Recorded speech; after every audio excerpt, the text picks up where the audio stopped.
Hello, everybody, and welcome to Scare Your Friends. We're back in the new year. It's been quite a while since we recorded something. I'm with my friends once again, William, Dylan, Dan, and Nathan. How are you guys doing? Hi! Hello. Awesome. Oh, boy.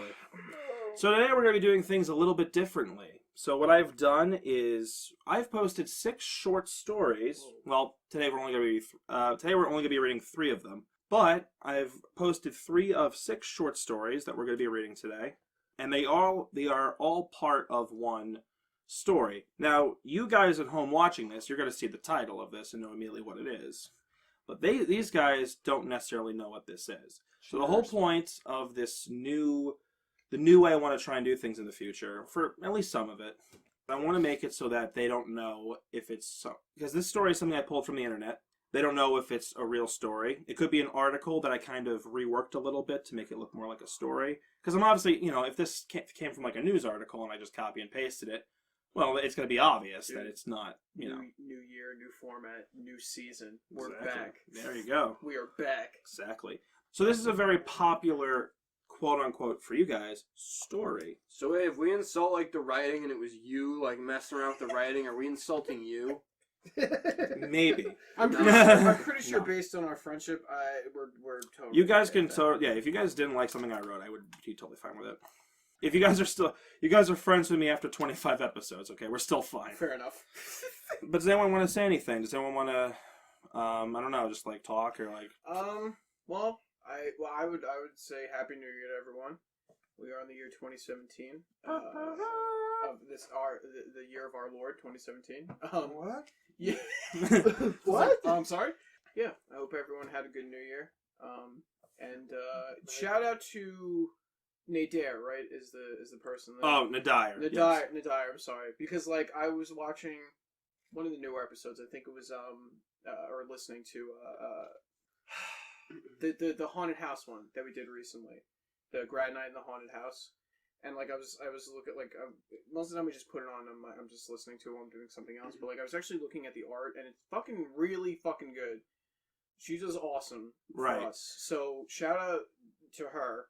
And thank you for the Blackbeard Santa you posted on Twitter. yeah. I didn't get it until after I realized what it was about.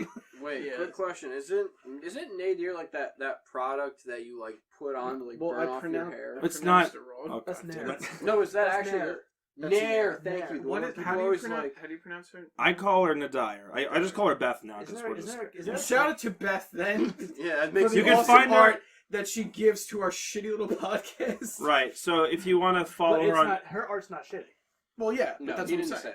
say that. Okay, if you want to follow Beth on Twitter, it's @Knadire, and if you want her to realize that we sent you, send her a picture of a duck.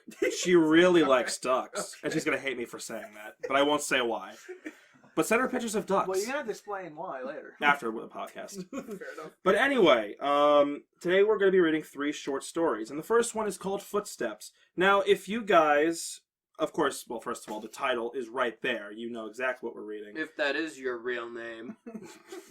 What?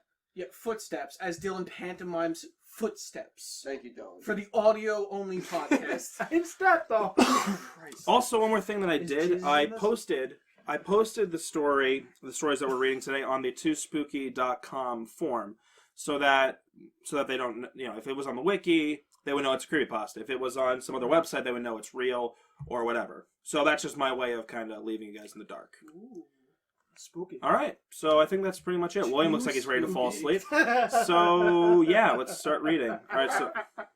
I just made a horrible pun and Dylan fucking loved it. So. All right, John, you got to start before Dylan makes us all kill ourselves. Oh, is that why you looked like you were gonna kill? Yes, us? I gotta listen to this kid. Please save me. All right, time to read the first story. This is Footsteps. This is long, so I apologize for that. I've never had to tell this story with enough detail to actually explain it all the way, but it's true, and it happened when I was about 6 years old. In a quiet room, if you press your ear against a pillow, you can hear your heartbeat. Dylan, strike one, Dylan. Strike one. We're about It's a 2 pillow. sentences into the story. It's a pillow, for God's sake. It's a podcast. They can't see you. They hear it though. Oh my god! They don't know it's a pillow. Like I said! We had such a fucking smooth opening, too. I know! First time in a long time. And already, we are fucking derailing. It's Just fine. for record, You gotta I didn't ignore. say As a anything kid- about that. You guys were. Dylan, I swear to God. Okay. Are you ready? Yep. As a kid, the muffled rhythmic beats sounded like soft footsteps on a carpeted floor. So as a kid, almost every night, just as I was about to drift off to sleep, I would hear these footsteps, and I would be ripped back to consciousness, terrified. Is that actually a thing? What? I guess it could be if you're- if you press your because I just tried it and maybe Dylan was too fucking loud, but I couldn't hear shit. You can. Okay. I think it's it's fair. Yeah, whatever. I think For when my you're a kid, it's entire- easier, honestly. For my entire childhood, I lived with my mother in a fairly nice neighborhood that was in a transitional phase. People of lower economic means were gradually moving in, and my mother and I were two of these people. Gentrification. We lived in the kind of house you would see being transported in two pieces on the interstate. But, guys, please, please, I'm trying my best. I just couldn't. He did it! It was the That was opposite me. of gentrification. I can't, I'm sake, so Dan. sorry, guys. You have to see what I'm looking at right now. It is just these giggling assholes, they can't stop, and it won't. Every time I look up, it's like they're not even. If you were a teacher, you would have separated us by now. I can't though. There's only one couch. Okay, let's try that again. Yep. So it's a transitional house, transitional phase house, blah blah blah. Interstate, two pieces on the interstate, whatever. But my mom took good care of it. There were a lot of woods surrounding the neighborhood that I would play in and explore during the day. But at night, as things often do as a kid, they took a more sinister feeling. This, coupled with the fact that, due to the nature of our house, there was a fairly large crawl space underneath, filled my mind with imaginary monsters and inescapable scenarios which would consume my thoughts when I was awoken by the footsteps. Oh boy, crawl spaces are always the worst. Alright, who wants to take over? William, want to take You over? wanna take over as well? I told my mom about the footsteps, and she said that I was just imagining things. I persisted enough that she blasted my ears with water from a turkey baster once just to placate me, Whoa! since I thought that would help. Of course it didn't. Despite all the creepiness and footsteps, the only weird thing that ever happened was that every now and then I would wake up on the bottom bunk, despite having gone to sleep on the top. But that wasn't really weird, since I'd sometimes get up to piss or something to drink and could remember just going back to sleep on the bottom bunk. I'm an only child, so it didn't matter. Why have a bunk bed then? Yeah, that's Why have a bunk bed? fucking weird.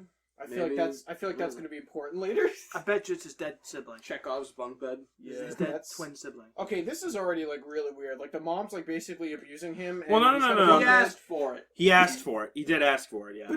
You would, as a parent, I wouldn't do Alright, that. first of all, I mean, he used the language blasting, which was probably a little bit, Phrasing. Well, you said blasted. hyperbolic. Oh, you did, yeah. little, Also, I little mean, much. yeah, I don't think she actually was like, here, take the water, and just like No, shove it in his ear but really hard. It's so weird. It's already A turkey weird. baster, I mean, like, this big of a Yeah, hole it's going right in not your that ear. much. You know how big a turkey baster is? Whatever. Big enough to You're baste a shit. turkey. don't do that. Turning please. into Dylan. This would happen once or twice a week, but waking up on the bottom bunk wasn't too terrifying. But one night I didn't wake up on the bottom bunk. I had heard the footsteps, but was too far gone to be woken up by them. And when I was awoken, it wasn't from the sound of footsteps or a nightmare, but because I was cold. Really cold. When I opened my eyes, I saw stars. I was in the woods. I sat up immediately and tried to figure out what was going on. I thought I was dreaming, but that didn't seem right, though neither did me being in the woods. There was a deflated pool float right in front of me, one of those shaped like a shark. This only added to the surreal feeling, but after a while it seemed like I just wasn't going to wake up, because I wasn't asleep. I stood up to orient myself, but I didn't recognize these woods. I played in the woods by my house all the time, so I knew them really well, but if these weren't the same woods, then how could I get out? I took a step and felt a shooting pain in my foot, which knocked me back to where I had just been laying. I'd stepped on a thorn. By the light of the moon, I could see they were everywhere. I looked at my other foot, but it was fine, and as a matter of fact, so was the rest of me. I didn't have another scratch on me, and I wasn't even that dirty. I cried for a little bit and then stood back up. I didn't know which way to go, so I picked a direction. I resisted the urge to call out since I wasn't sure I wanted to be found by who or what might be out there. I walked for what seemed like hours. I tried to walk in a straight line and tried to course correct when I had to take detours, but I was a kid and I was afraid. There weren't any howls or screams, and only once did I hear any noise that scared me. It sounded like a crying baby. I think now that it was just a cat, but I panicked. I ran veering in different directions to avoid big thicks of bushes and collapsed trees, and I was paying close attention to where I stepped because at that point my feet were in pretty bad shape. I paid too much attention to where I was stepping and not enough to where those steps were leading because not long after hearing the cry, I saw something fill me with a kind of despair I haven't experienced since. It was the pool float. I was only 10 feet from where I had woken up. Fuck. This wasn't magic or something, or some supernatural space bending. I was lost. Up until that moment, I thought more about getting out of the woods than how I got in. But being back at the beginning caused my mind to swim. I wasn't even sure that these were my woods. I had only been hoping that they were. Had I run in a huge circle around the spot, or did I just get turned around and start making my way back? How was I going to get out? At the time, I thought the North Star was just the brightest star, and so I looked and found the brightest one and followed it. Eventually things started to look more familiar when I saw the ditch, a dirt ditch my friends and I would have dirt clod wars in. I knew I had made it out.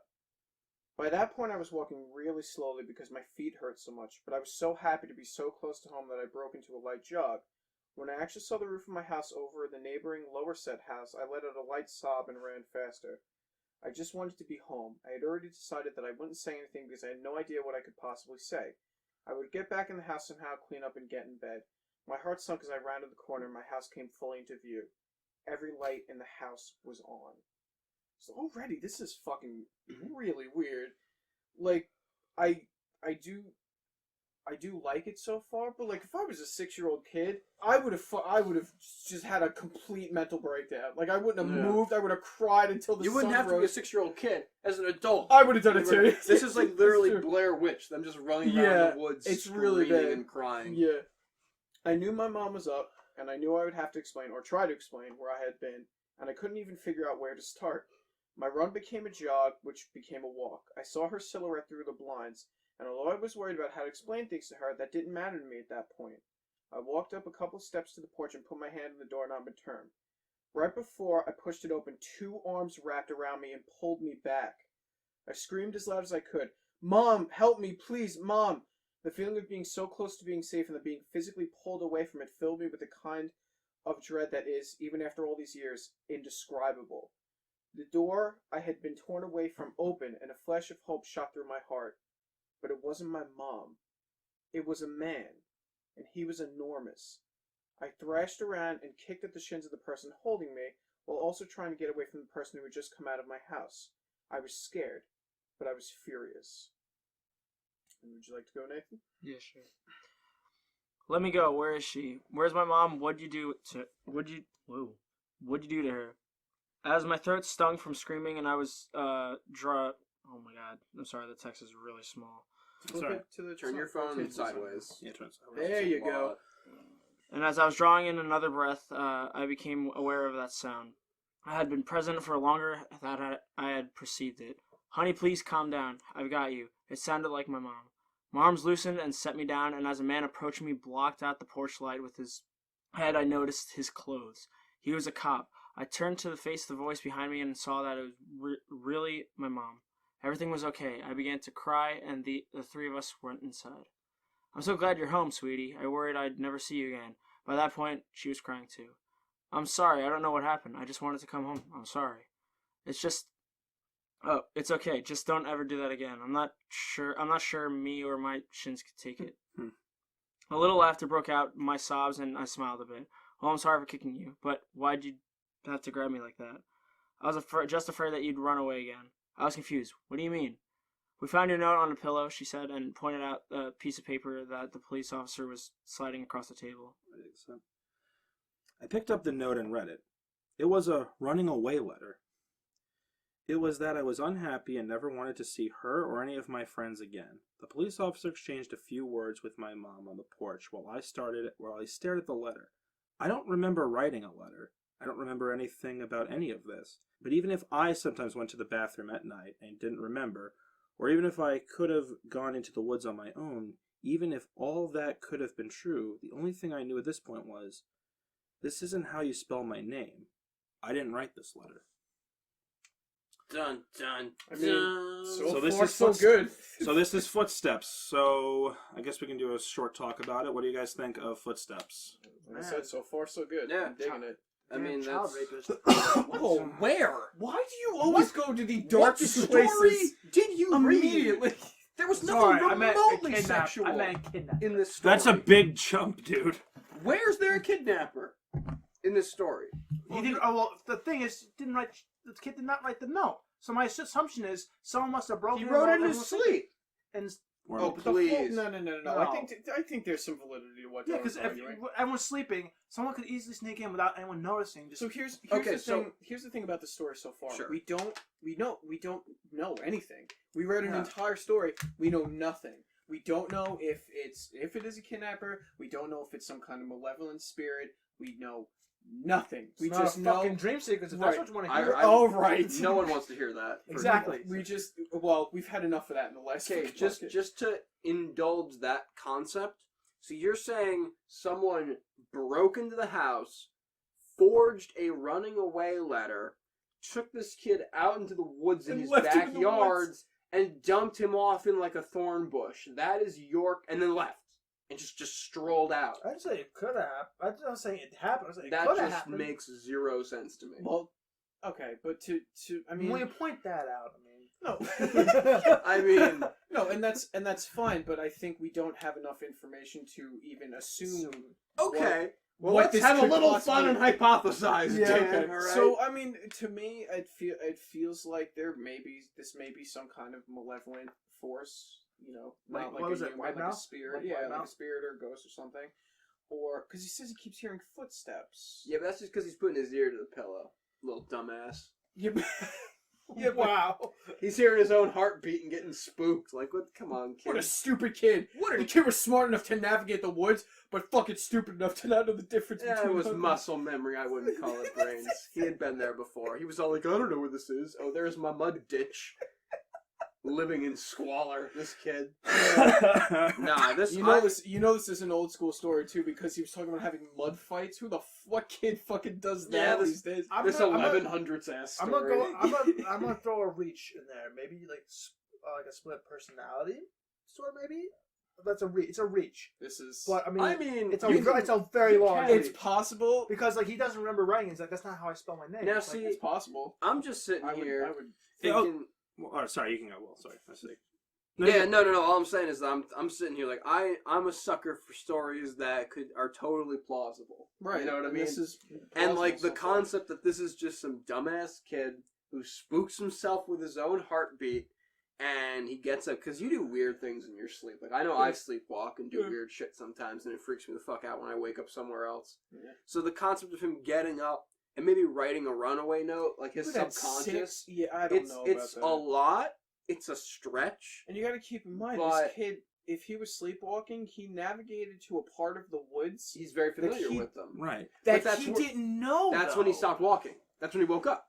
But in that area, there was thorn bushes everywhere, and he said he wasn't even dirty, or he didn't even have any cuts on them. So you mean to tell me that this kid sleptwalked into a part of the woods he didn't recognize, navigated through thorn bushes without cutting himself once, and then woke up? No, I am going to say that he navigated the woods that he played in every day and knew like the back of his hand until he reached a point where he no longer knew them. And then he woke up. I don't know how sleepwalking works. Is that how it works? Because You don't, yeah, I you don't know. walk normal pathing that you like normal, or you can walk abnormal pathing too. You usually walk paths That's you're familiar scary. with though. It's horrible. I hate it. Dylan, is the hypothesis this year going to be split personalities? Is that the trope? New year, new Dylan. New trope. day, new Dylan. I'm just split. I'm just. Am I? No, I'm just Am teasing I you. sort of in the right ballpark, or am I? No, I mean, From what you're saying, you can say it's sleepwalking and like this. I'm like, that doesn't. based on what we know, which is nothing so far, Mhm. that is valuable, and I will gladly accept if that's the case. And to right now. tie it back to what John was hinting at in the beginning, I could see this being a new story. Also, Some kid wanders guys, through the real woods. quick, can you refresh the page? I actually, when I was copying and pasting the story, I did forget a line in one of the parts. I just realized it. So just copy, just. Uh-oh. Sure, John. What were you gonna say earlier? Well, I guess like I even just if, refreshed it. because it is possible that that there could be some guy that came in that house and maybe moved him. I mean, there is. that possibly. But why? though? Holy shit. Well, that's the thing. But why? Fat chance.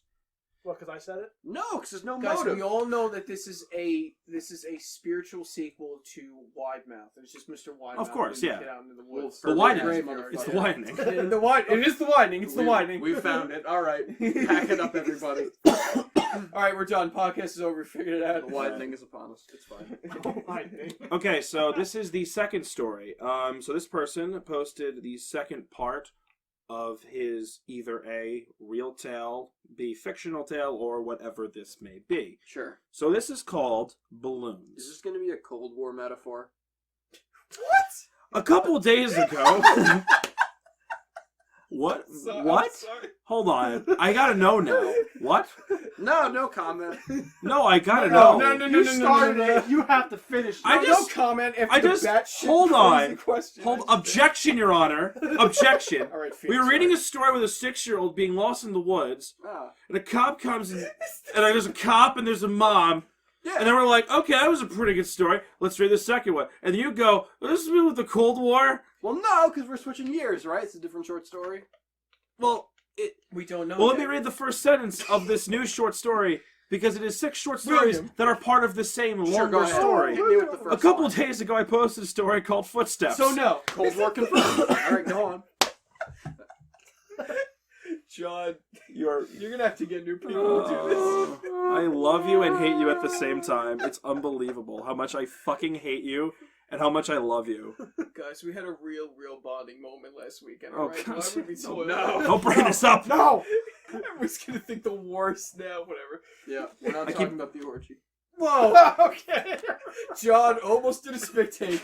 Almost did a spit take there. Oof. Oh boy. He kind of did. Mr. Gorbachev? You know, it's really my Read fault. on!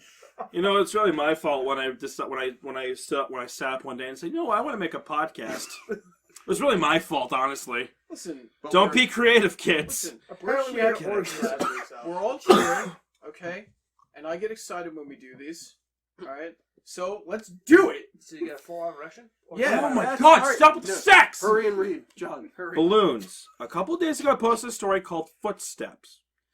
There were a number of questions that made me curious about certain details of my childhood, and so I spoke with my mother. Exacerbated by my questions, he said, "Why don't you just tell them about the goddamn balloons if they're so interested?" Sounds like my mom. In between. As soon as she drags of a said that, I cigarette. remembered so much about my childhood that I had forgotten. So first of all, right off the bat, we can tell this, as he's writing this, he's an older person now, and he's recalling things from his We're childhood. back to the present. He's like 9 years old at this point. Well, we don't know how old he is when he's writing this, but he's recalling things from his childhood. Right, a third of his life ago. But we don't know if he's... William. I'm saying right now. God damn it. I'm sorry, okay. This story will provide greater context for the previous story, which I think you should read first. Though the order isn't of vital importance, reading that story first should put you in my place more effectively, since I remembered of the events of Footsteps first. If you have questions or anything, feel free to ask, and I'll try to answer them. Also, both stories are long, so heads up. I'm just hesitant to leave any details. Okay, whatever. When I was 5 years old, I was in elementary school, like most people. From what I've come to understand, I was really adamant about the importance of learning through activity. It was a part of a new program designed to allow children to rise at their own pace, and to facilitate this, the school encouraged teachers to come up with really innovative lesson plans. Each teacher was given... liberals. Really? Today? Out of all days? Alright, relax. Just making a joke. Yeah. You got a smiley face in math, a sunshine in physical ed. That's my boy. Wait a minute. Is that a rooster in science? No boy of mine gets a fucking rooster in science. Fucking cock! Crow's a bust, cocksucker. All right, keep going with your story. Holy fuck. Each teacher was given the latitude to create his or her own themes, which would run for the duration of the grade, and all lessons in math, reading, etc., etc., right, would be designed. What is it walking away? This is not. This is Was not. it me or was it him? It was him. It was you. ETC? ETC. I just I'm okay. sorry. You don't. It doesn't have to. You don't have to freaking magnify it.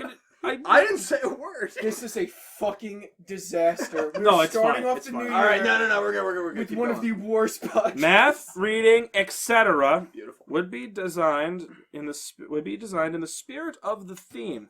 These themes were called groups.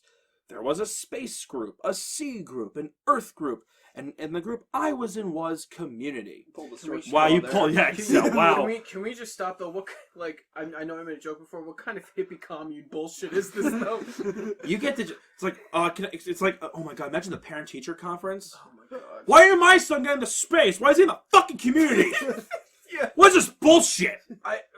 Okay. You got one group learning about rocks and the other one learning about the goddamn stars and fucking I feel planets. like these are weird. Okay. Well, I think it is because it's kindergarten. Maybe it's just like a theme. You know, I they guess draw cause, shit. like, what do Those kindergartners? are weird ass things. What? I Red, feel like blue, yellow. the only thing kindergartners learn is how to not kill each other. The in class, alphabet. really. Well, they learn like basic math. ABCs. But like what you were joking about earlier with the stickers. Like maybe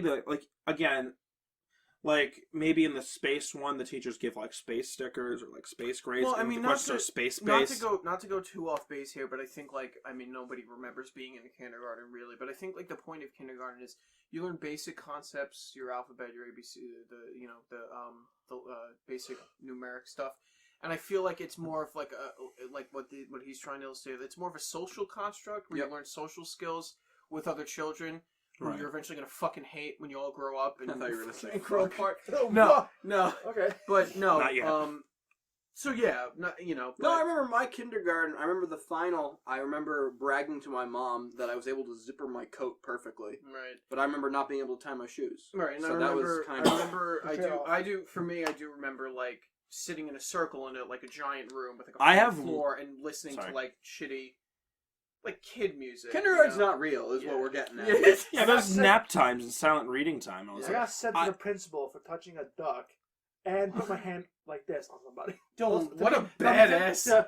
Let me say this. I don't to you. give a I put fuck. my I'm gonna finger touch on that duck. Someone's shoulder. I got sent to the principal. For That's that. awesome. That's Stone Cold G Dylan. And knowing your mom, she beat the shit out of you. I'm yeah, just probably. joking. Mrs. I'm just joking. Amazing. Also, I have one memory from kindergarten. So it's really John's like really upset right now. Go on, John. I have one story from kindergarten that I remember. I got in trouble because I stepped in dog shit during recess. You got in trouble. No, for okay. Now here's the scary part about this shit, right? I was on like okay, what are those like the playground they have like the fucking like the slides and shit. Like what do you call those like structures? Like The what do you put it? playground. Play sets. Yeah, sure. Swing Right. sets. That's where the shit was. It was on the top of like Ew. this. So I actually have this, Some asshole teenager probably put it up there. or some little kid shit actually took a shit there because it was That's a more load. likely. It was a actually. load. It was a big one. Like it was all over my shoes, and I got in trouble because because they didn't realize it, and I dragged it into like the classroom. Well, maybe you should have been practicing moonwalking that day. Good lord, it was everywhere. It was everywhere. I didn't realize it right away. Cause I got sent. Because I felt like I got in trouble because I got sent to like the principal's office, but like because I was You like, know what I think I was crying. John's going through the hall singing "Smooth Criminal" and he's dragging like. I don't have to. You know what? You know what's funny? In kindergarten too, there's one other thing I remember was like an actual like spooky ghost song we used to sing. I still like remember the whole song. believe it or Was this not. a Bloody Mary? No, I'm not fucking doing it here. I was waiting I'll for- do it after the podcast. Was that the Bloody But Mary one? it spooked the shit out of me when I was a kid. Because it was just creepy. It was just really Yeah. creepy. But whatever. All right, let's get back to All right, this. I'm gonna read this last part and I'll throw it to William. Do it up. In kindergarten, in this country, whatever country this is, you don't learn much except how to tie your shoes and how to share. There we go. There you go. So most of it isn't very memorable. Okay, there you go. I only remember two things very clearly. I was the best at writing my name the right way. Oh, shut up. It comes full circle. You know what? Yeah, Oh, it makes boo. sense. Ham. It's not him. You were talking about your coat earlier. No, but like that was a really ham-fisted way to tie it back into the last story. We'll see. All right. Well, I mean, we didn't. Oh, whatever. Fuck Let's it. see if there's a payoff. First. And the balloon project, which was really the hallmark of the community group. since it was a pretty clever way to show how a community functioned at a really basic level. All right, well. What, they float away? You've probably heard of this activity. On one Friday, I remember it being Friday because I was excited about the project and it being the end of the week.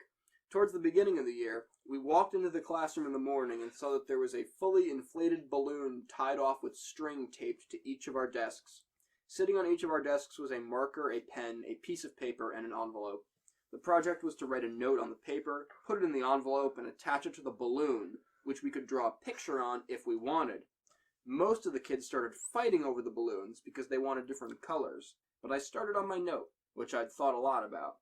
All the notes had to follow a loose structure, but we were allowed to be creative within these boundaries. My note was something like this. Hi, you found my balloon. My name is Name, and I attended ... elementary school. You can keep the balloon, but I hope you write me back. I like Mighty Max, exploring, building forts, swimming, and friends. What do you like? Write me back soon. Here's $1 for the mail. On the dollar I wrote 4 stamps right across the front, which my mom said was dumb as shit. Unnecessary. His But mom's kind of an asshole. But I thought it was genius, so I did. No, I don't think the mom. I think she was just saying it's unnecessary to write 4 stamps on the dollar. No, but... this kid's just real pie in the sky. He's got big dreams, this kid. So because some people were distracted during William's reading, I'm just gonna explain it.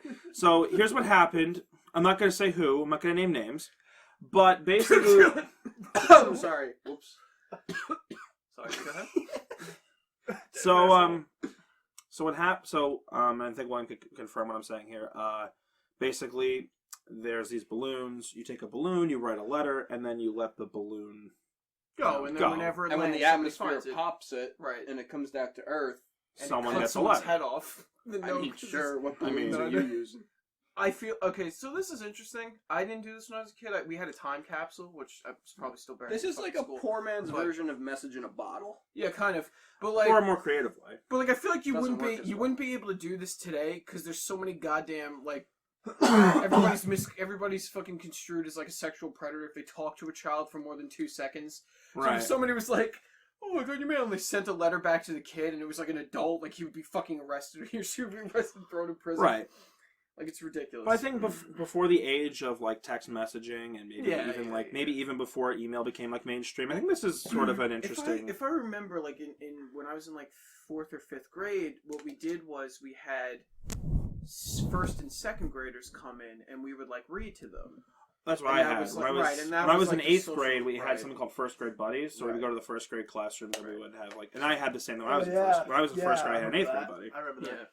Yeah. So So, They made I mean- baskets for us too. that's cool. The teacher took a Polaroid of each of us with our balloons and had us put them in the envelope along with our letter. Oh, so you can find them. They also Different time, obviously. They also included another letter that I assume explained the nature of the project and sincere appreciation for anyone's participation in writing back and sending photos of their city or neighborhood or penis. That was the whole idea, to build a sense of community without having to leave the school and to establish safe contact with other people. It seemed like such a fun idea. Okay, so now I'm starting to piece together what's going on because I mean, clear that this letter got to someone who's kind of fucking evil. So I'm kind of right. So right. Far. Yeah, Oh so my far, God. So far, Dylan is in the lead. This guy found his letters playing mind games with the 6-year-olds. Well, is he? We'll See. see. Maybe he's going to save his life in the end from his abusive, chain-smoking mother. Who calls him an idiot? Over the next couple weeks, the letters started to roll in. Most came with pictures of different landmarks, and each time a letter would come in, the teacher would pin the picture on a big wall map we had put up, showing where the letter had come from and how far the balloon had traveled. It was a really smart idea because we actually looked forward to coming to school and to see if we had gotten our letter. For the duration of the year, we had 1 day a week where we could write back to our pen pal or another student's pen pal in case our letter hadn't come yet. Mine was one of the last to arrive. When I came to the classroom, I looked at my desk and once again didn't see the letter waiting for me. But as I sat down, the teacher approached me and handed me an envelope. I must have looked so excited because as I was about to open it, she put her hand on mine to stop me and said, "Please don't be upset." I didn't understand what she meant. Why would I be upset that my letter had finally come? Initially, I was mystified that she would even know what was in the envelope. But now I realize that, of course, the teachers had screened the contents to make sure there was nothing obscene. But all the same, how could I be disappointed? When I opened the envelope, I understood. There was no letter. The only thing in the envelope was a Polaroid, but I couldn't really make out what it was. It looked like a patch of desert. It was too blurry to decipher. It appeared as if the camera had been moved while the picture was being taken. There was no return address, so I couldn't even write back if I wanted to. I was crushed. The school year passed on, and the letters had stopped coming from nearly all of the other students. After all, you can only continue a written correspondence with a kindergartner for so long. Everyone, including myself, had lost interest in the letters almost completely. Then I got another envelope. My excitement was rejuvenated, and I reveled in the fact that I was still getting a letter while most of the other pen pals had abandoned their involvement. It made sense that I received another delivery. There had been nothing but a blurry picture in the first one, so this was probably to make up for that. But again, there was no letter at all, just another picture. This one was more distinguishable, but I still didn't understand it. The photograph was angled way up, catching the top corner of a building, and the rest of the image was distorted by a lens flare from the sun. Because the balloons didn't travel very far, and because they were all launched on the same day, the board became a bit cluttered, and so the policy for the students still exchanging the letters became that they could take the photographs home. My best friend Josh had the second highest number of pictures taken home by the end of the year. His pen pal was really cooperative and sent him pictures from all around the neighboring city. Josh took home, I think, 4 pictures. I took home nearly 50. Ooh. The envelopes were all open by the teacher, but after a while I stopped even looking at the pictures. However, I saved them in one of my drawers that has my collection of rocks, baseball cards, comic book cards, Marvel metal cards for those who might remember, and little miniature baseball batting helmets that I get out of the vending machine in Winn-Dixie after T-ball game. Didn't we have that at Dollar Tree? Didn't we have one of those at Dollar Tree too? Yeah, with the football ones, Winn-Dixie. With the school year over, my attention turned to other things. My mom had gotten me a small snow cone machine for Christmas that year, and Josh had really coveted it, so much so that his parents bought him a slightly nicer one, for his birthday, which was toward the end of the school year. That summer, we had the idea that we would set up a snow cone stand and make money. We thought we'd make a fortune selling snow cones at $1. Josh lived in a different neighborhood, but we eventually decided that my neighborhood would be better because there were a lot of people who cared for their lawns. The yards in my neighborhood were slightly bigger. We did this for 5 weeks in a row until my mom told us we had to stop. And I've only recently come to understand why she did that. This is, like, as the story goes on, it's getting more and more sinister. Like, on the 5th weekend, Josh and I were counting our money because we both had a machine. We each had a separate stack of money that we put together into one stack, and we then split evenly. We had made a total of $16 that day, and as Josh paid out my $5 bill, a feeling of profound surprise consumed me. The dollar said 4 stamps. Fuck! Josh noticed my shock and asked if he had miscounted. I told him about the dollar, and he said, "That's so cool, man." No, it's not. No, it's fucking not. What? You enjoyed a nice snow cone? No, it's not. You know the odds of that shit happening? What are you Nope. Dollar move. 90% of dollar bills have a little bit of cocaine. Hey, do you on remember them. when Dylan said this was a story about child rape and we all were like, "Shut up, you child." Oh man. You want? Okay, now this is your time. I don't We're not at that point yet. This is your opportunity to take back what you said about me being Not yet. being right. We're not at the As end I yet. thought about it, I came to agree. The idea that the dollar had made it right back to me after changing so many hands floored me. As What it a fucking should. What a coincidence. I rushed inside to tell my mom, but my excitement coupled with her being distracted by a phone call made my story incomprehensibly stunned by simply saying, "Oh wow, that's neat. This mom sucks." Okay, go ahead, Nate. Frustrated, I ran back outside and told Josh I had something to show him. Back in my room, I opened the drawer and took out the stack of envelopes and showed him some of the pictures. I started with the first picture. We went through them about 10 before Josh lost interest and asked if I wanted to go play in the a dirt ditch down the street from my house before his mom came to pick him up. So that's what we did. We did a dirt war for a while, but it was interrupted several times by rustling in the woods around us. There were raccoons and stray cats that lived in there, but this was making a little too much noise, and we traded guesses at what it was in an attempt to scare each other. My last guess was that it was a mummy, but in the end, Josh kept insisting that it was a robot because of the sounds that we heard. Before we left, he got a little serious and looked me right in the eyes and said, "You heard it, didn't you? It sounded like a robot. You heard it too, right?" I had heard it, and since it sounded mechanical, I agreed that it was probably a robot. It's only now that I understand what we heard. When we got back, Josh's mom was waiting for him at the kitchen table with my mom. Josh told his mom about the robot. Our moms laughed and Josh went home. My mom and I ate dinner, and then I went to bed. I didn't stay in bed for that long, and I crept out and decided that, due to the day events, I would revisit the envelopes since now that the whole affair seemed much more interesting. I took the first envelope and set it on the floor and set the blurry desert Polaroid on top. I laid the second envelope right next to it and placed the oddly angled Polaroid of the building's top corner on top and did this with each picture until they formed a grid that was about 5 by 10. I was also taught to be careful with things that I was collecting, even if I wasn't sure they were valuable. I lost my place, sorry. I noticed that the pictures. Okay. I noticed that the pictures gradually became more and more decipherable. There was a tree with a bird on it, a speed sign, a power line, a group of people walking into some building.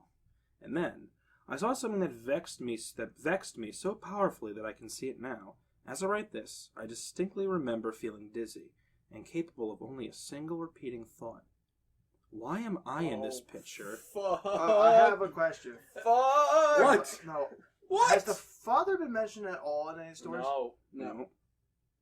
Okay. Oh, Dylan's Okay. got some theories. The gears are turning. And You they're making a smell lot it, of right? noise. You smell it, right? I Smells can bad. smell it's burning. I smell Yeah. burning. We gotta get some oil in there, Dill. Keep reading.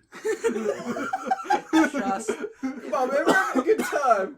Yeah, well, come Having a on. great time. We gotta get William drunk again. It's the only way. He's gonna have fun. It hurts to hear. Very affectionate. It's okay. In this photograph, it made me, every time it makes me laugh. No. No. Why? Read a good part in the story, and you're Yeah, come on, man. I couldn't help it. Gas Bam, references. Nickelback. Nice graph. Look at this graph. In this photograph of the group of people entering the building, I saw myself holding hands with my mother in the very back of a crowd of people. We were at the very edge of the photo, but it was undeniably us. And as my eyes swam over the sea of Polaroids, I became anxious.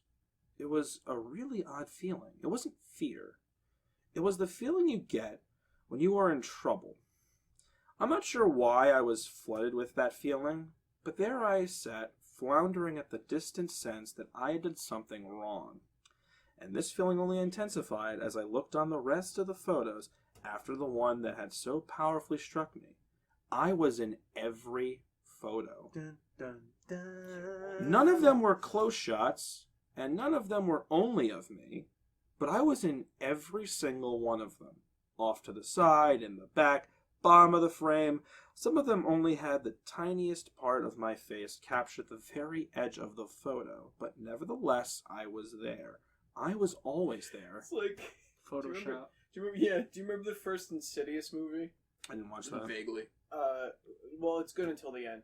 But like, do you remember like you find spoilers?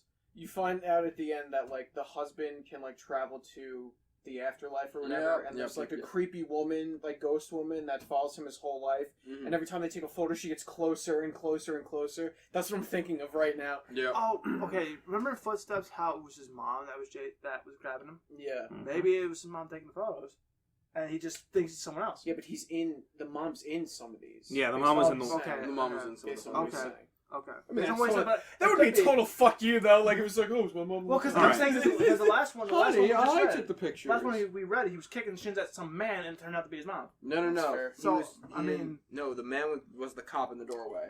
Yeah, She but was his the one mom arms grabbing him. wrapped around. Yeah, it He was just his said mom. arms. That was his He mom. didn't- Okay. Yeah. All right. I'm trying to remember where I was. I didn't know what to do. I was in every photo. Some of the close shots. I didn't know what to do. Okay, I didn't know what to do. My mind works in funny... Your mind works in funny ways as a kid. That's true. But there was a large part of me that was afraid of getting in trouble for simply for still being up. I can actually relate to that. Since I already had the looming feeling of having done something wrong, I decided I would wait until tomorrow. The next day, my mom was off work and spent most of the morning cleaning up around the house. I watched cartoons, I imagined, and I waited until I thought it would be a good time to show her the Polaroids. When she went out to get her mail, I grabbed a couple of photos and put them on the table in front of me as I sat waiting for her to come back in. When she returned, she was already opening the mail and threw some junk mail into the trash can, and I said, Mom, can you come here for a second? I have these pictures. Just give me a minute, honey. I need to mark these on the calendar. After a minute or two, she came and stood behind me and asked me what I needed. I could hear her shuffling with the mail behind me, but I just looked at the Polaroids and told her about them. As I explained more and pointed to the pictures, her frequent uh-huhs and okays decreased, and she was suddenly completely quiet and only making a little noise with the mail. The next noise I heard from her sounded as if she was trying to catch her breath in a room that had no air left in it. At last her struggling gasps were conquered, and she simply dropped the mail on the table and ran to the kitchen to get the phone. Mom, I'm sorry, I didn't know about these. Don't be mad at me. With the phone pressed to her ear, she was walking and running back and forth and shouting into it. I nervously fiddled with the mail sitting next to my Polaroids. The top envelope had something sticking out of it that I thoughtlessly and anxiously pulled on until it came out. It was another Polaroid. Confused, I thought that somehow one of my Polaroids had slipped into the stack when she threw the mail down. But when I turned it over and looked at it, I realized I had not seen this one before. To my dismay, it was me, but this one was a much closer shot. I was surrounded by trees and was smiling. But it wasn't just me, I noticed. Josh was there too. This was yesterday. I started yelling for my mom, who was still screaming into the phone. I repeatedly yelled for her until she finally responded with, "What?" And I could only think to ask, "Who are you calling?" "I'm talking with the police, honey." "But why? I'm sorry. I didn't mean to do anything." She answered me with a response that I never understood until I was forced to revisit these events from the earliest years of my life. She grabbed the envelope off the table, and the picture of Josh and I spun and slid, landing next to the other Polaroids in front of me. She held the envelope up to my eyes, but I could only look at her and watch as all the color began draining out of her face. With tears welling up in her eyes, she said she had to call the police, because there was no postmark. And that is the end of Balloons. So, I feel like she's a single mom. there was... I Maybe. feel like it's what it feels like. Or that the dad's on the picture. Yeah, that makes sense. What story is this reminding me of that we read? Oh, it is wide mouth. Because we talked about how, like, as a kid you're afraid of getting in trouble even though you're not doing anything Yeah. wrong. The So that's why I'm getting that But feeling. it is This different. really is wide mouth too. Well, this is a lot different than Wide Mouth. No, I know, but Yeah, we're it's joking. got similar things. I get that feeling from it just based on the kid's mentality, which is totally... Right now, this story is still really good. Like, it's totally believable.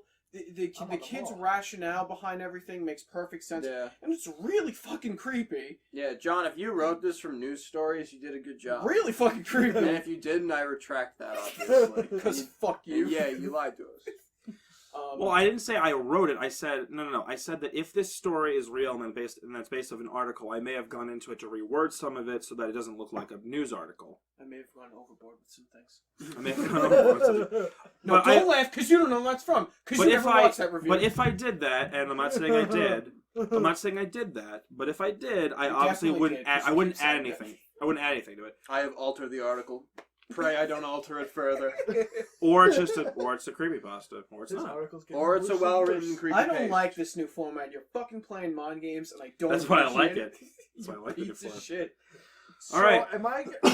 John, because you know, am I getting close with the No, father? don't- He's not going don't to give tell him- you. Don't give him any clues. He's going to Because give... I don't want that stupid grin on his face the whole time that we're reading. Right, I'm it. still getting grins from my face. 'Cause right now, it looks like I'm going to be right. It's So already far. a smarmy grin on his face. That's Yeah. true. So far, it looks like I'm going to be right. So far. You were Just right the last time, and we all hated you for it. A big, jerky grin smeared across his face. That's all it is. You and your Charlotte Hornets hat, go away. Okay. Nate, what do you think of this story Fucking so call far? out. I like it. It was good. Nate, come Oh, on. come on. No, I find it very interesting and also very slightly disturbing, I guess. Definitely. Do you I think it's would say realistic? so, or- yeah. Oh, it's That's the absolutely. That's the Oh, perfect word. Can you see this being a real story if it is indeed a real story? Like, could you see this like really happen? Like, this is based on something that really happened? I can't. It seems a little far fetched. Yeah, yes and no, I would say too, yeah. But like, I would say more towards. I don't know. It's mixed. I don't know right now. I'm with it. I'm waiting to finish it and just make him. Say. Dylan is really like, Dylan all is giggly like- today. I don't know what He's he's all making giggles today. What were you doing today? You needed more sleep, Yeah. because clearly you're losing your mind. But on creepypasta, you get no sleep. Alrighty. The next story's Okay, called so for those Boxes. who- All right. For those who what? For those about to rock. We salute you. John, please. John. Dylan is on a. Dylan is. It's almost like someone turned on the happy gas at the dentist. Yeah, is there like a fucking carbon monoxide leak in here that only Dylan's getting? Because I feel like that's what's happening right now. Yeah, really. I'm getting it. It's the chicken. So it's a chicken cutlet with plus the bacon. It's really doing it to me. I know that in him Just winning talking about Smash dinner. Brothers twice, I guess that might have done it. I won twice against you fucks. Yeah. So. When doing a podcast, it's important to be relatable to the audience so that they know everything that's going on. Smash Brothers, I won. Yay me. Twice. Yay me. This is 64 ass Smash Brothers. None of that new shit. Fuck you. You We're still old lost. school. Oh, I Don't love- be salty. You I bitch. love the new shit. Okay. But it's also New better. shit. You're salty as fuck. So I imagine you guys want to keep reading. I played Donkey Kong! Alright? And Yoshi! Your fault. I was picking trash characters. Please, guys, my come God. on. Guys, it No doesn't shit. matter. Like, comment, and subscribe. My God. Stop, Nate. I don't even know what Nate said. I totally missed it. Like, comment, and subscribe. That's what he said. Stealth. I'm gonna edit Classic Nathan. this. Hey, John. I'm gonna edit this podcast out of existence. Hey, John, what's the name of the third story? Maybe read a little. It's called Boxes. Okay. How's it So start?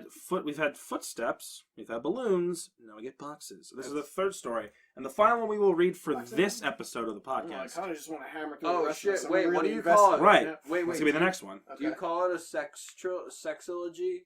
What is it? It's not a pentalogy.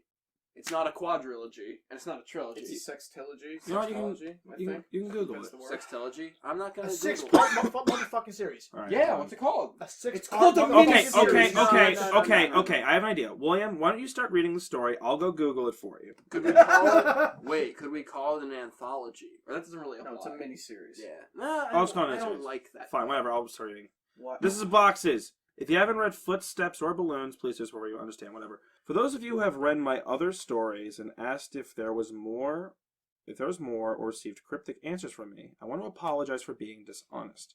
I said several times in the comments that nothing really happened after Footsteps, but that wasn't true. The events of the following story weren't locked away in the recesses of my mind. I've always remembered them. It wasn't until I remembered Balloons and spoke with my mother about the following events that I realized how intertwined this story was with everything else. But I originally hadn't really planned on sharing this anyway. My desire to withhold this memory was due mostly to the fact that I don't think I showed good judgment. I also wanted consent from another person to tell it, so as to not misrepresent what transpired. I didn't expect there would be a lot of interest in my other stories, so I never thought I'd really get pressed for more details. And I would have been happy to keep this to myself for the rest of my life. I haven't been able to reach the other party, but I feel like it would be disingenuous withholding the story for those who wanted more information now that I've spoken with my mother and another connecting line has been drawn. For what follows is an accurate recollection of what I manage, and I apologize for the length. William is like on the edge of his seat. He's like, "Come on, I spent let's go." Alright. Let's I spent go. the summer before the first year of elementary school learning how to climb trees. There was one particular pine tree right outside my house that seemed almost designed for me. It had branches that were so low I can easily grab them without a boost. And for a couple of days after I first learned to pull myself up, I would just sit on the lowest branch, dangling my feet. The tree outside our back fence was easily visible from our kitchen window, which was just above the sink. Before too long, my mother and I developed a routine where I would play on the tree when she washed the dishes, because she could easily see me while she did other things. As the summers passed, my abilities grew. Before too long, I climbed fairly high.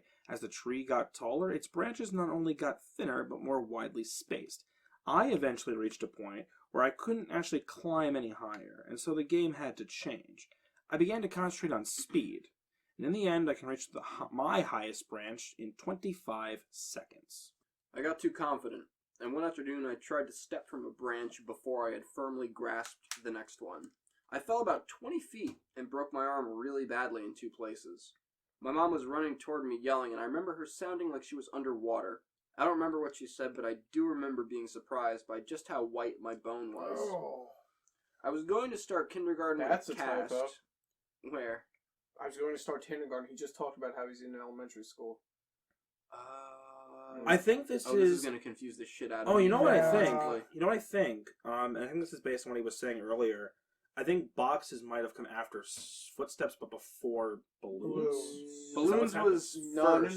This was after footsteps. I spent the summer before my first year of elementary school learning how to climb trees. But before he talked about elementary school as if it was kindergarten. He did, yes. He talked about being in elementary school and saying he was in kindergarten.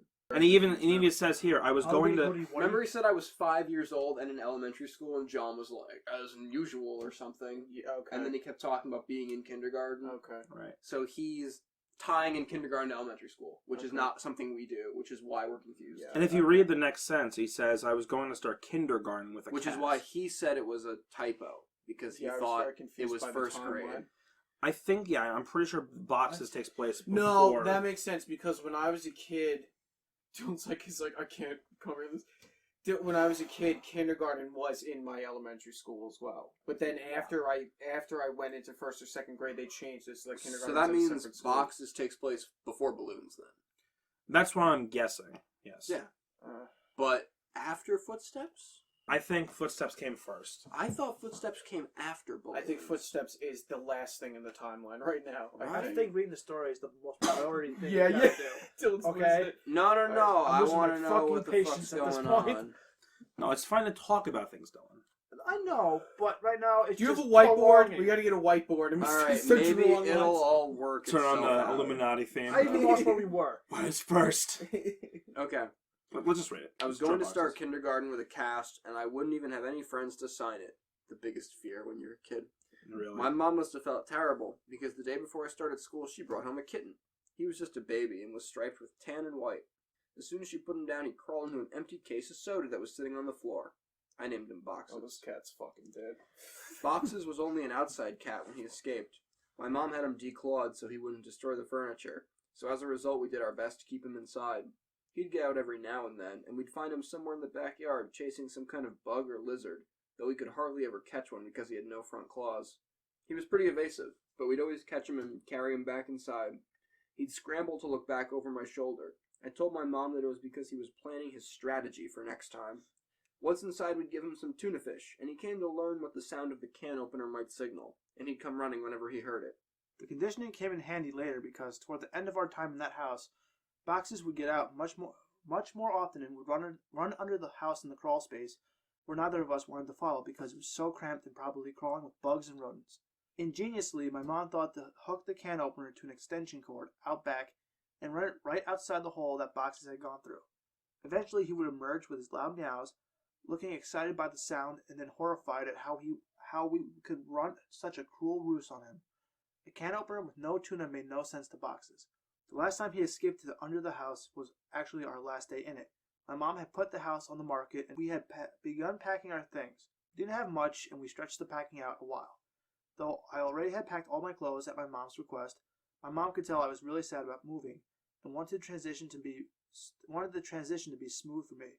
I guess she thought that having my clothes in the box would reinforce the idea that we were moving, but things wouldn't change that much.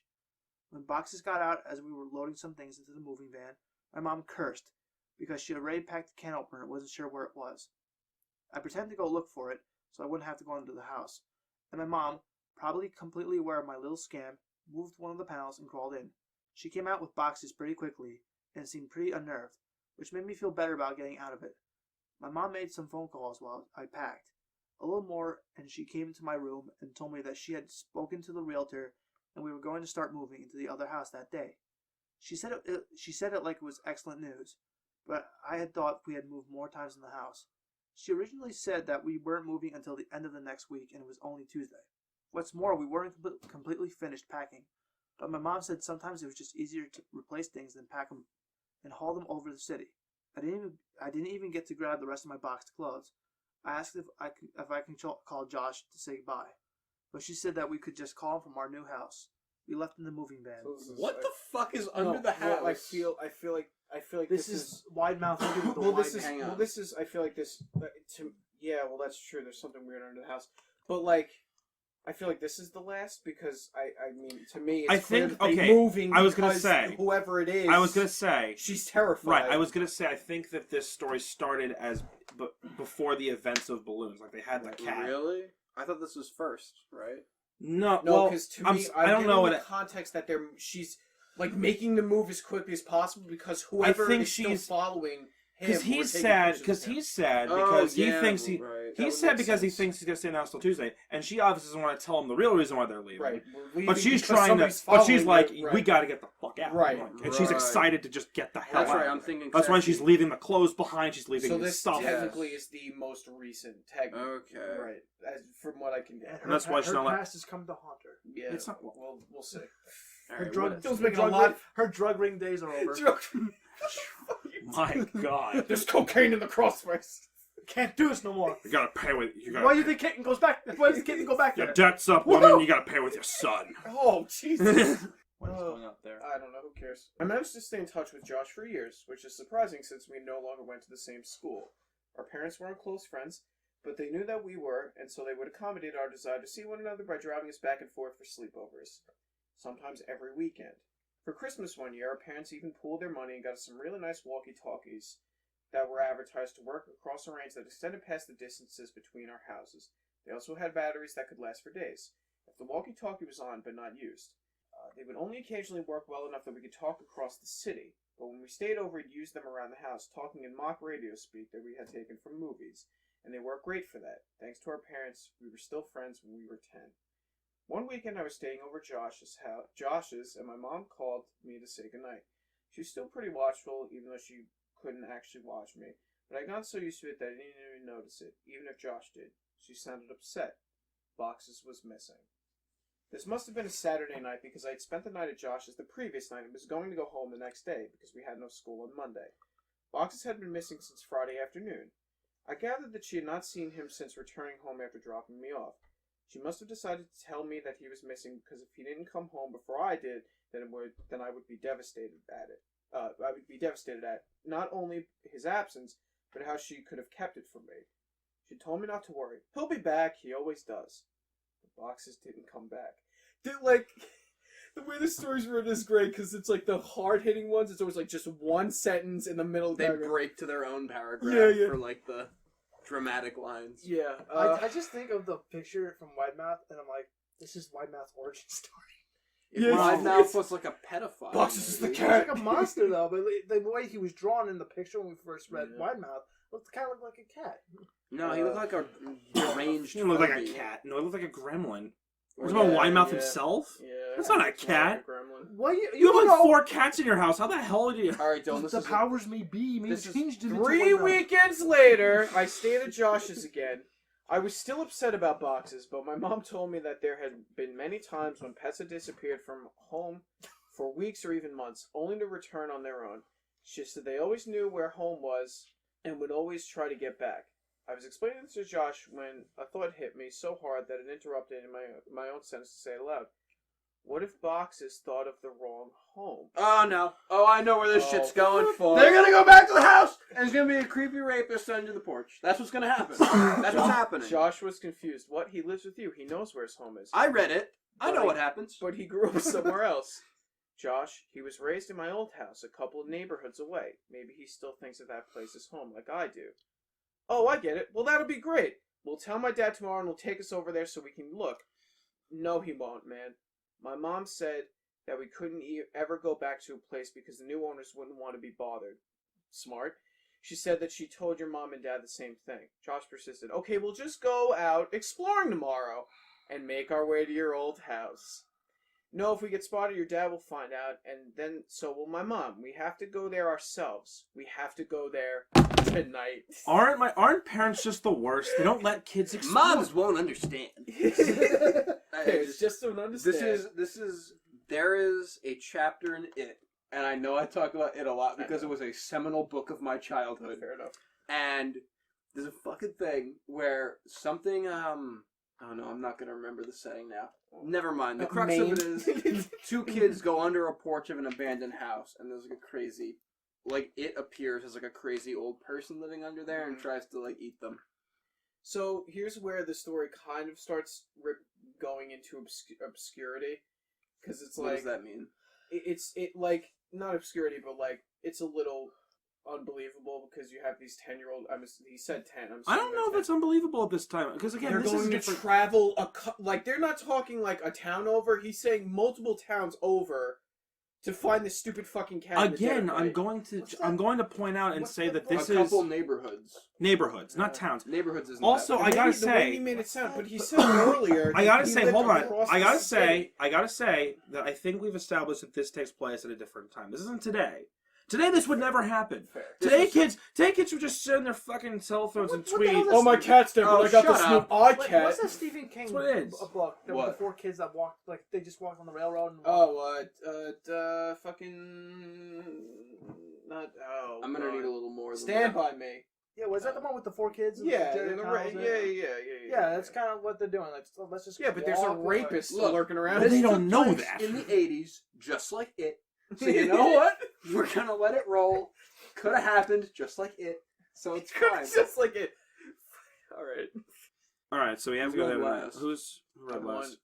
it's Nathan's turn, but I just want to say I really hope that when the new It comes out, we just sit down and talk about it for fucking. Well, we're all gonna watch it. Yeah, clearly. Have you Of not course. noticed how many times you said it after mentioning the fucking movie It? Yeah, Because Okay. the po- okay. It's a good It movie. follows. It's actually a terrible movie. No, but It every time didn't you take say that much There you convincing go. to get Josh on board since he was usually the one to come up with his ideas like this. But we had never snuck out of his house before. It actually turned out to be incredibly easy. The window in his room opened to the backyard and he had a latched wooden fence that wasn't locked. After those 2 minor hurdles, we slipped off into the night, flashlight and walkie-talkies in hand.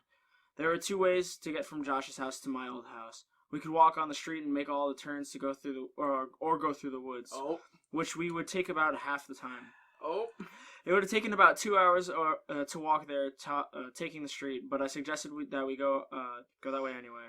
I told him it was because I didn't want to get lost. Josh refused and said that if we had seen and that said that if we were seen there, they might recognize him and tell his dad.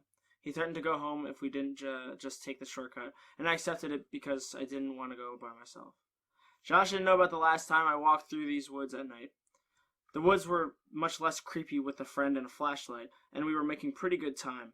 I wasn't entirely sure when we were, but Josh seemed confident enough, and that bolstered my morale. We passed through a particularly thick patch of tangled trees, and then when the strap on my walkie-talkie got caught on a branch.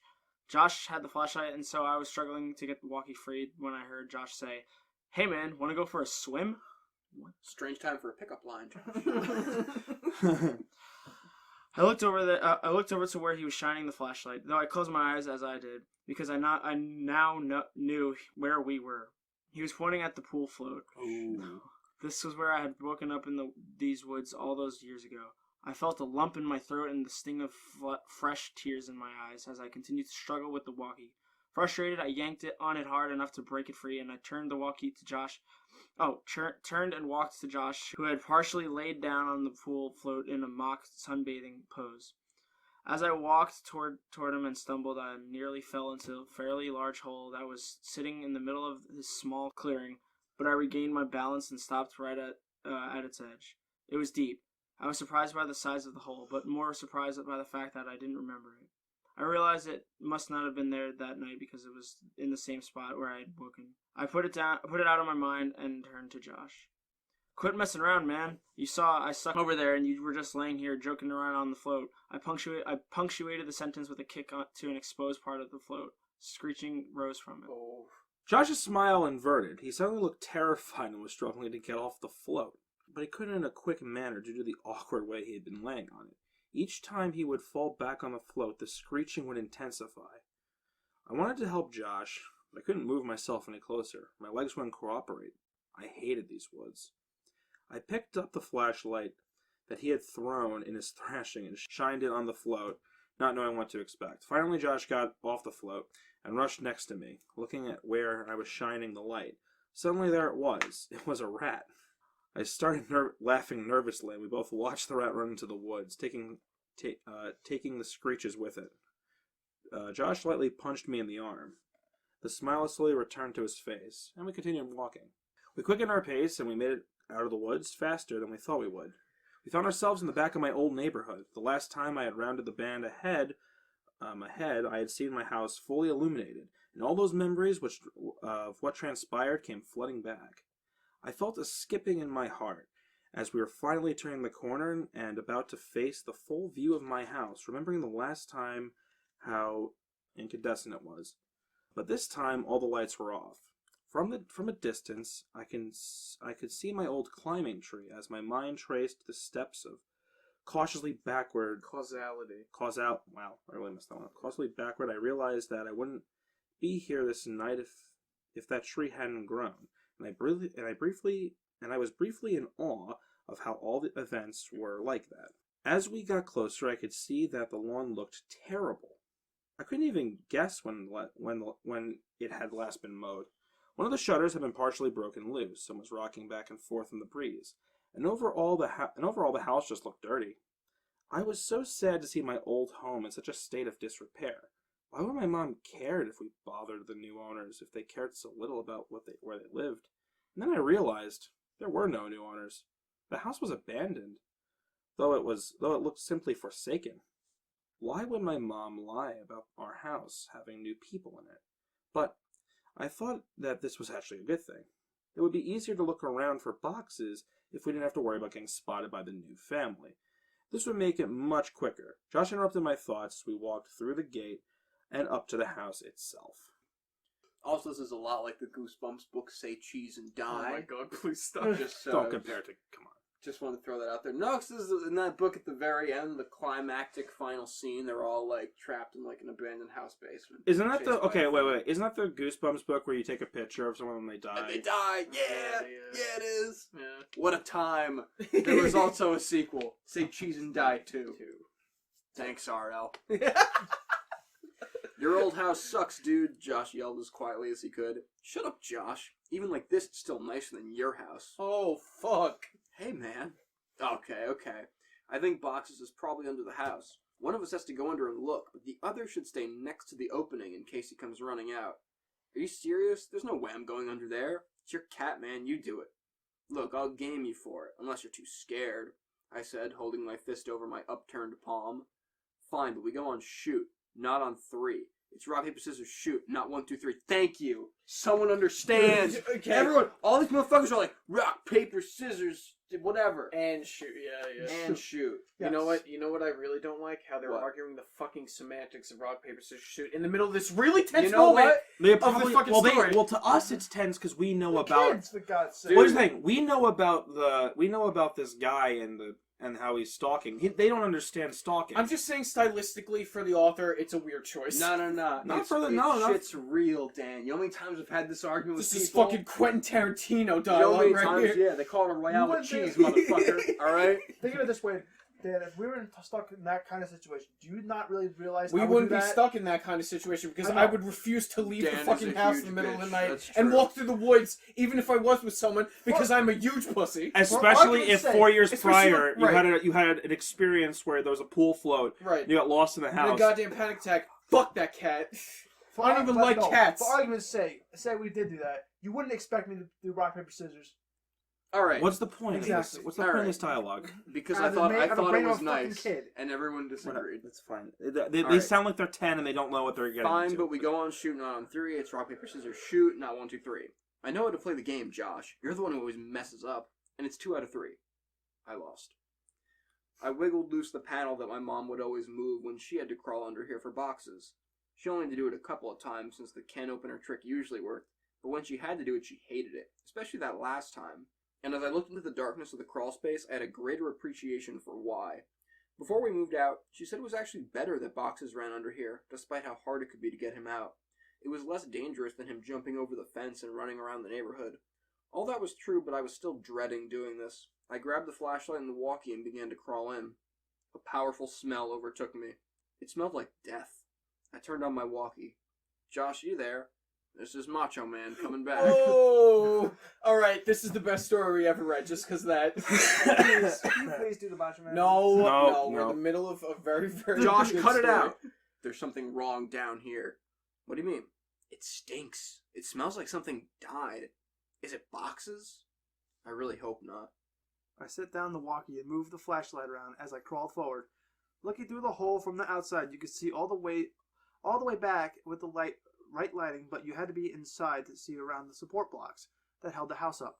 I'd say that there was about 40% of the area that you couldn't see unless you were actually in the crawl space. But even inside, I discovered that I could only see directly where the flashlight was pointing. I realized that this was making scouting around the place much more difficult. As I moved forward, the smell intensified. The fear was growing in me, and in me that boxes had come here and something had happened to them. I shined the flashlight around but couldn't see much of anything. I wrapped my fingers around a support block to pull myself forward, and as I did that, I felt something that made my hand recoil. Fur. My heart sank, and I prepared myself emotionally for what I was about to see. I crawled slowly so I could prolong what I knew what was coming, and I inched my eyes and the flashlight past the block to see what was on the other side. I staggered back in horror. Jesus Christ! Escaped my trembling mouth. It was a hideous and twisted creature, badly decomposed.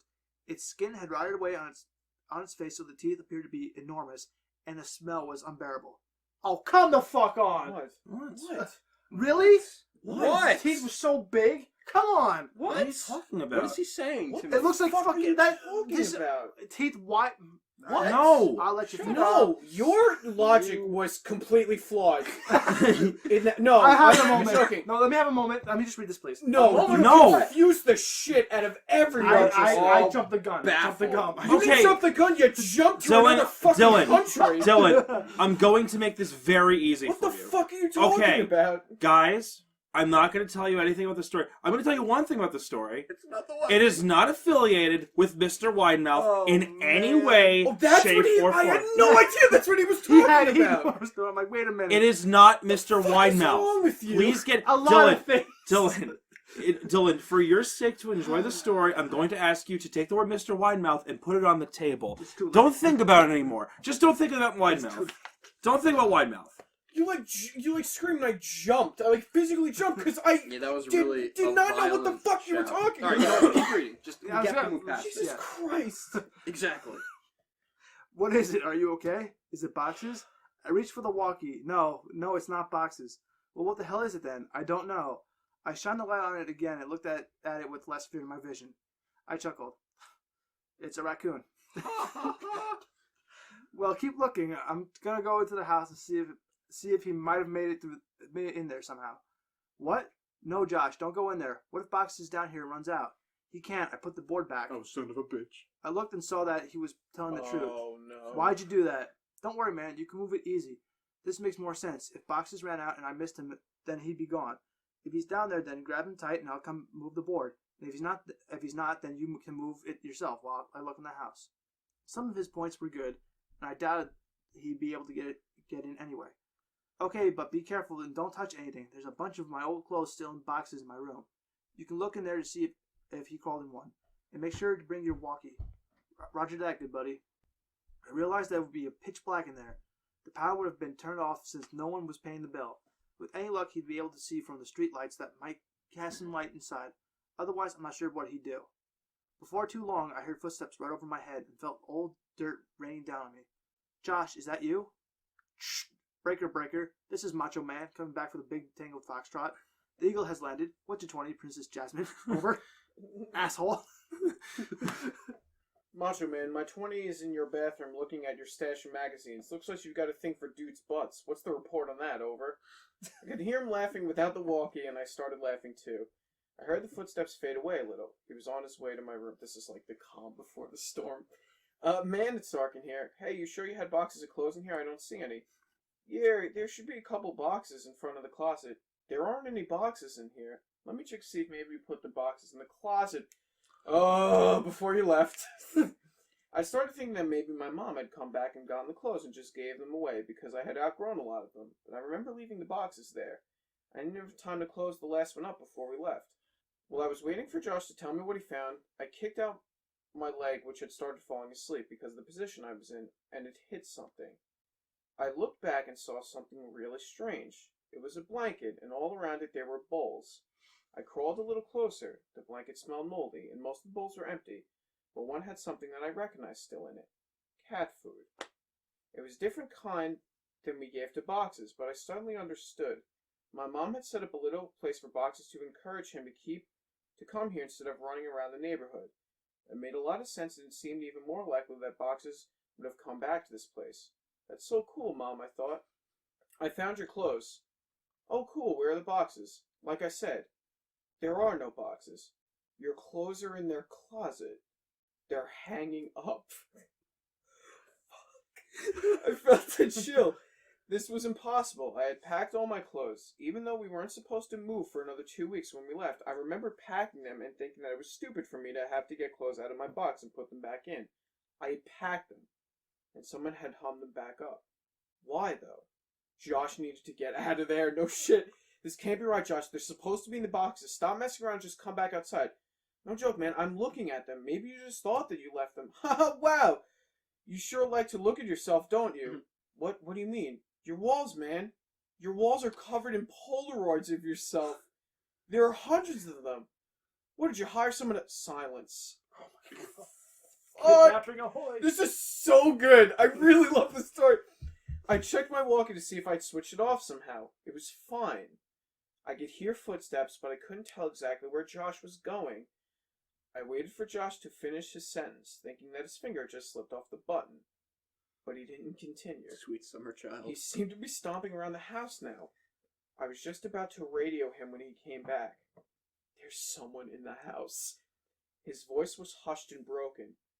I could hear he was on the verge of tears. I wanted to respond, but how loud was his walkie turned up? What if the other person heard it? I said nothing and just waited and listened. What I heard were footsteps, heavy, dragging footsteps. And then a loud thud. Oh God, Josh. He had been found. I was sure of it. This person had found him and was hurting him. I broke into tears. He was my only friend next to boxes. And then I realized, what if Josh told him I was under here? What could I possibly do? As I struggled to compose myself, I thankfully heard Josh's voice through the walkie. He's got something, man. It's a big bag. He just threw it on the floor and... Oh God, man, the bag. I think it just moved. I was paralyzed. I wanted to run home. I wanted to save Josh. I wanted to go for help. I wanted so many things, but I just lay there, frozen. It's probably the best choice, honestly. As I lay unable to move, my eyes focused on the corner of the house that was right under my room. I moved my flashlight. My breath hitched at what I saw. Animals. Dozens of them. All of them dead. They lay in piles around the perimeter of the crawl space. Could boxes be among these corpses? Was this what the cat food was for? Seeing this broke my shock as I knew I had to get out of there and scramble to the board. I pushed on it, but it wouldn't budge. I couldn't move it because I was wedged in there and I couldn't get my fingers around it since the edges were outside. I was trapped. God damn you, Josh, I whispered to myself. I could feel the thunderous footsteps above me. The house was shaking. I heard Josh scream, and it was matched by another scream that wasn't full of fear. As I continued pushing, I felt the board move, but I knew it wasn't me who was moving it. I could hear footsteps above me and in front of me, and shouting and screaming filling the brief silence between the footsteps. I moved back and held my walkie ready to try to defend myself, and the board was thrown to the side and an arm shot in and grabbed me. Let's go, man, now! It was Josh. Thank God. MVP. This guy running into a psycho in the house, getting out, and turning to the side to move the board instead of just sprinting off into the moonlight. Oh, boy. Whew, that was awfully nice of him. Whew. I scrambled out of the opening holding the flashlight and the walkie. When we got to the fence, we both jumped it, and Josh's walkie fell. He reached for it, and I told him to forget it. That's a mistake. We had to move. Behind us, I could hear yelling. Though they weren't words, only sounds, and we perhaps foolishly ran for the woods to get back to Josh's quicker and be somewhat harder to follow. The whole way through the woods, Josh kept yelling, "My picture! He took my picture!" But I knew the man already had Josh's picture. From all those years ago at the ditch, I suppose Josh still thought those mechanical sounds were from a robot. We made it back to Josh's house and back into his room before his parents woke up. I asked him about the big bag and if it really moved, and he said he couldn't be sure. He kept apologizing about dropping the walkie at the house, but obviously that wasn't a big deal. We didn't go to sleep and sat peering out the window waiting for him. I went home later that day as it was about 3 a.m. already. I told my mom the basics of the story a couple days ago. She broke down and was furious about the danger I put myself in. I asked her why she made all those things up and about bothering the new owners to stop me from going. Why did she think that the house was so dangerous? She became irate and then hysterical, but she answered my question. She grabbed my hand and squeezed it harder than I thought her capable of, and locking her eyes to mine, whispering as if she was afraid of being overheard. Because I never put any fucking blankets or bowls under the house of boxes, you weren't the only one to find them. Fuck! Holy shit. I felt dizzy. I understood so much now. I understood why she had looked so uneasy after she brought boxes from under the house on her last day there. She found more than spiders or a rat's nest that day. See, it was something she found in the house. Well, yeah, but I understood why we left almost 2 weeks early. I understood why she tried to stop me from going back. She knew he made his home under ours, and she kept it from me. I left without saying another word and didn't finish the story for her, but I want to finish it here for you. I got home from Josh's that day. I threw my stuff on the floor and it scattered everywhere. I didn't care. I just wanted to sleep. I woke up around 9 p.m. to the sound of boxes meowing. My heart leapt. He had finally come home. I was a little sick about the fact that I had just waited a day. None of the previous night's events would have happened, and I'd have boxes anyway. But that didn't matter. He was back. I got off my bed and called for him, looking around to catch a glint of the light in his eyes. The crying continued, and I followed it. It was coming out from under the bed. I laughed, a little thinking I had crawled under the house looking for him, and how this was so much better. His meows were muffled by a shirt, so I flung it aside and smiled, yelling, "Welcome home, Boxes." His cries were coming from my walkie-talkie. Boxes never came home. Dun dun. And that is Boxes. part 1 of 2. It's part 3 of 6. Well, yeah, But this is the final story we're going to be reading for this podcast. Of this sextilogy. yeah. And I'm going to keep saying that until someone corrects me. So final thoughts, I guess. Yeah, there's only nothing to say. There's no final thoughts when we're halfway through, This damn it. is, so far, it's really Then call it halftime intermission. So it's halftime. Intermission thoughts. Creepypasta halftime. I mean, so far, so fucking good. I would have finished it. I didn't know there was that much left. Like, I don't know. This might be my favorite. Like right now, this is my favorite Too early story to we've call. ever read. Clearly, it's a the huge halfway build-up. I call it a set. Because it's, No, it's that's just like bullshit. Or sextet saga What? I'm series. sorry? A sextet saga series, even dual. Sextet dual sounds tri- accurate. dual sextet. trilogy. Yeah. I'm going to call it a sextology. Okay. Whatever. Can we talk about the fucking story? Whatever gives you a boner. Neither So- give me a boner. So okay. So I really love this story so far, and I think the reason why is because every story we get a little bit more, but it doesn't go fucking super overboard like some of the other stuff that we read. It's Right. very subtle, and you get pieces every time, and it's constructed very well. It's written very well. The pacing's really good. The plot's really solid. The reasons why he doesn't understand what's going on is, because he was a kid, and we've talked about this, the unreliable narrator. But in this story, it works really well based on the subject matter and what's the story being told, and I really, really fucking love the No, story so far. I appreciate a lot that it's very compelling and down to earth. I'm convinced that it A, didn't happen, and B, was probably a really good no sleep, though. Yeah. This was written too well to be something that really Yeah. Yeah, this is really interesting for me. Not all of the future episodes will be like this, but I did want to try this and do something a little bit different and make every episode a little bit unique.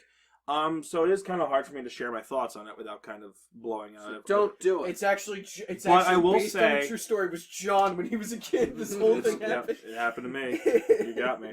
No, I think the story kind of speaks for itself, and In a We're gonna have- good way for the first Absolutely. time. Tune yeah. in for part 2 at some point. I guess so. Before we do that, though, Nathan, Dylan, do you want to say anything about the story? Nathan first. It's a huge build-up, and I really actually enjoy that. And it's you did something completely different, which I like. There's a lot more story, obviously, in there.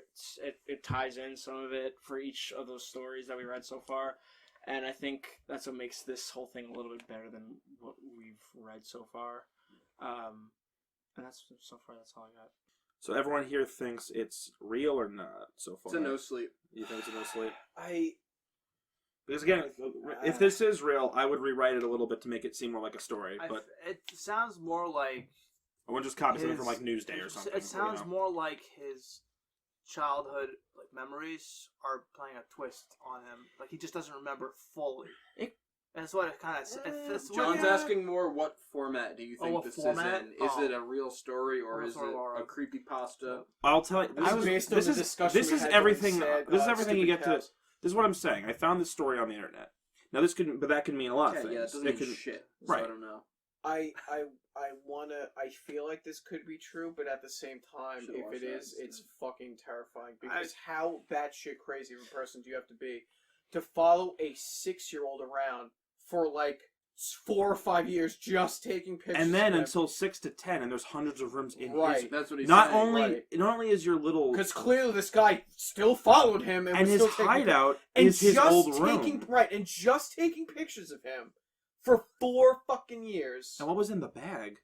Right, more animals probably, since there was like a pile of dead animals. But like what? Under the house. The fuck? Well, as of like, right now, as of the first part of this sextology, it sounds like something that we put in the newspaper. Crazy man, like say 40s, taking pictures of kids. He's in his 40s. I don't know. It's a guess. Man, he could be Dylan's fucking ageist. One of the strongest things about the story, in my opinion, is that there isn't a lot of characters in it, and also that it gives them time to really be built up. Early on, we gave the mother a lot of shit because it's almost like a 6-year-old trying to understand the reasonings behind like his mother. Like, because it's from his perspective. Right? Why are we leaving 2 weeks early? I thought we had the house for 2 more weeks, and blah blah blah. That made sense. It was more her like right. But if you're 6 and your mother's moving before you even get a chance to pack your stuff, it's like what the fuck? Yeah, like, but what the hell, Mom? We weren't bothered by that part. It's interesting. Oh, I'm not bothered by it, but I'm saying it makes sense based on the everything makes sense. Right. It's interesting how we say we compare is it realistic or is it a creepypasta. Some creepypastas we read, like Smiling Man, could be realistic, but what I'm saying, Smiling Man really happened, Nate. Which according to Blue Title, really I would say this is more. I would say it's more realistic than what we've read, other than maybe some other stuff, like I said, Smiling Man or stuff like that. But I could see it being realistic. You never know. This could potentially happen. It could, but I can also see this being actually like a really good foreign horror movie. You know what I mean? Yeah. Like the way it's set up, or a thriller. Right. Yeah. Why couldn't it be a great American horror movie? Great American horror movies haven't existed for about 2 decades now. Are you saying the last great American horror movie was Wes Craven's New Nightmare, Dan? Wow. Is that what you're trying to tell this group of fine people? I mean, basically. Or Scream. All right. Scream, right. I'm with you. All right. Shut up. All right, so this is the end of this is the first multi-part episode we've done. I think it deserves it. So thank you guys for watching. Join us in case it got cut out. Join us next time. We're going to be reading the remainder of this giant story by reading the last 3 stories in it. So until then, this has been me, Skillfully, and I am signing out now.